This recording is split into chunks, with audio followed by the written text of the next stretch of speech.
Hello everybody, welcome back. Today as well we have got you another video. In this video I'll show you how you can manage and minimize taxes on Prizepicks earning legally. But before that, please do make sure to like our video, subscribe our channel, and yes, without any further delay, let's get into it.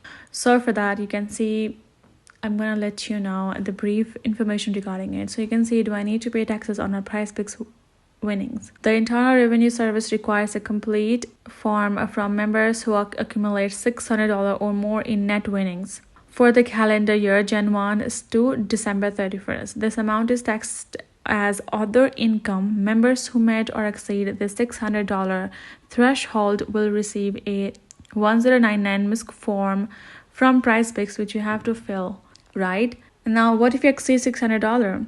So even if you didn't withdraw your winnings, you will still be sent 1099 MISC form to complete with the winning classified as other income. You gotta do that. And the time for it to be available is on the previous year, will be uploaded in February, where you have to fill it out. And you can simply access it by going to the tax information option in your drop-down menu on Prizepicks website. They will send you a physical copy in the mail as well at the address associated with your account. You can expect to receive both the digital and physical version in February. And if you have been thinking that whether does a Prizepicks have any resource to provide tax support, unfortunately it does not. So they do not have help, so you can simply consult an professional tax advisor if you have any question and about how playing Prizepicks may impact your personal tax situation. Hope this video helped. Thank you so much for watching. I'll see you guys in our next video.